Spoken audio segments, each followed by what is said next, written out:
ito yung Brighton Lee Sands Beach. Yan. So pumunta ako dito by train. Dinala ko din yung mga gamit ko at saka itong bike. So maliligo tayo ngayon kasi mainit panahon Yan, nakikita nyo yung airport may palipad na papuntang Pinas. Ayan, ang ganda ng beach guys. So medyo doon makikita mo doon, banda doon, malaking beach to may kite beach, meron pa doon kabila. Ganda mo ba? Puntahan natin yun guys.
Guys, iniwan ng magulang siguro nag-toilet pero biyak ang tatay. Sabi ko, pinakalma nandun yung tatay mo, nakita ko, sinabi ko dito siya, sabi kaya kalma siya, biyak siya kanina. So ang tatay niya to doon, si Arata yung mama niya, siya nalang iiwan dito.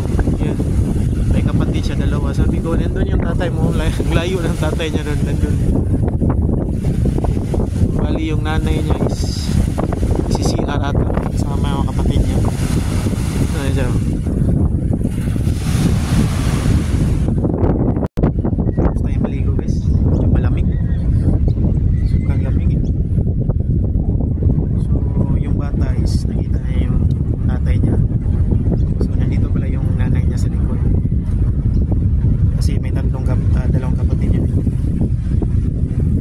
So iniisa niya yung dalawang kapatid, iniisa ng nanay niya. So siya is nalaro-laro pa kasi kaya naiiwan siya. Yung tatay niya is